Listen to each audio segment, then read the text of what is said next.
ओंकार स्मरण।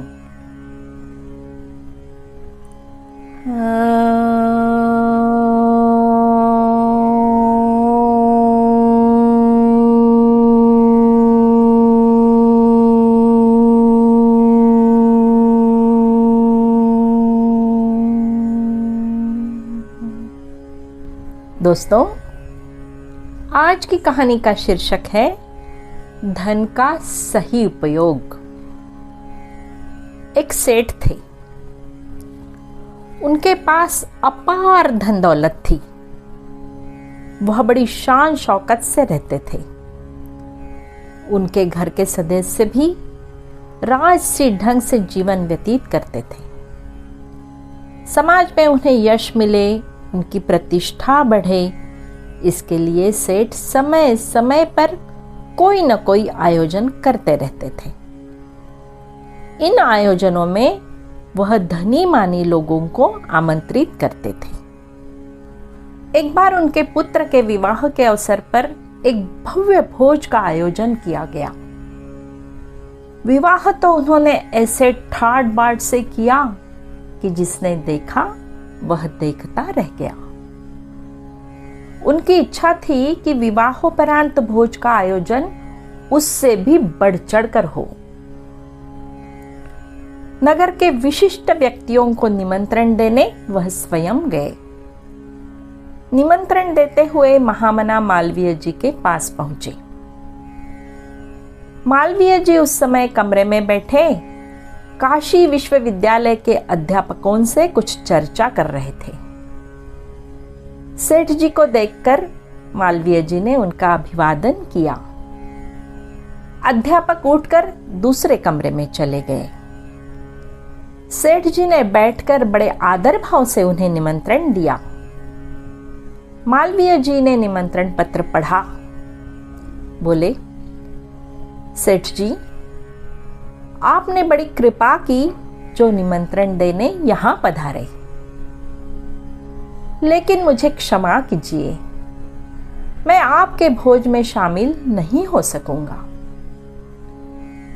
सेठ जी ने स्वप्न में भी नहीं सोचा था कि मालवीय जी ऐसा उत्तर देंगे। उनका आग्रह तो अब तक किसी ने भी नहीं ठुकराया था। बड़े विनम्र स्वर में उन्होंने कहा, पंडित जी, क्या मुझसे कोई भूल हो गई जो आप इतना नाराज हो गए?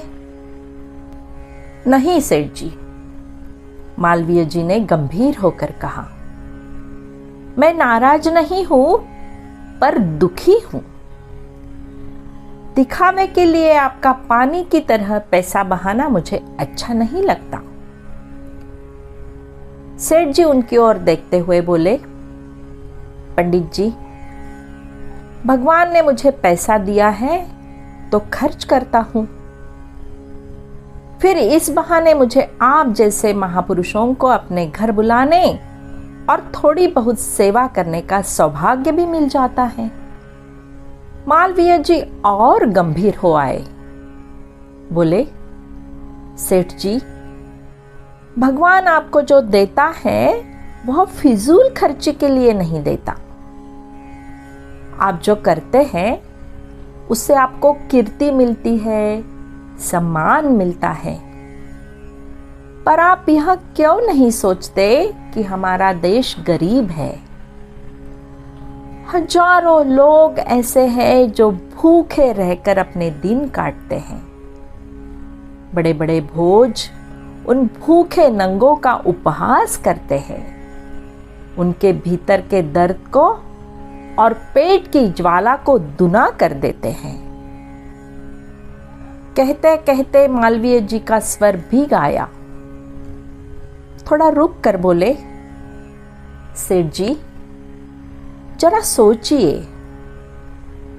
जब मेरे सामने भूख से तड़पते लोगों का चित्र हर घड़ी बना रहता है, तब आपके भोज के स्वादिष्ट पकवान मेरे गले से कैसे उतर सकेंगे?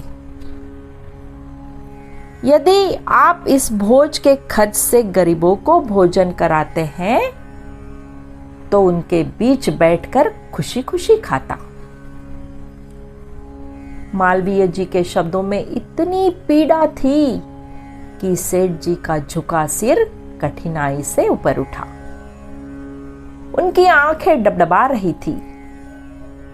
बोले, पंडित जी, आज आपने मेरी आंखें खोल दी। मैं आपकी बातों को कभी नहीं भूलूंगा।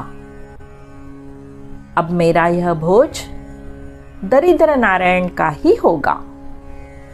इतना ही नहीं, आगे से मैं अपने साधनों का उपयोग गरीबों के लिए करूंगा। परमार्थ मेरे जीवन का उद्देश्य रहेगा। सेठ जी ने धीरे से कहा और चले गए। धन्यवाद दोस्तों।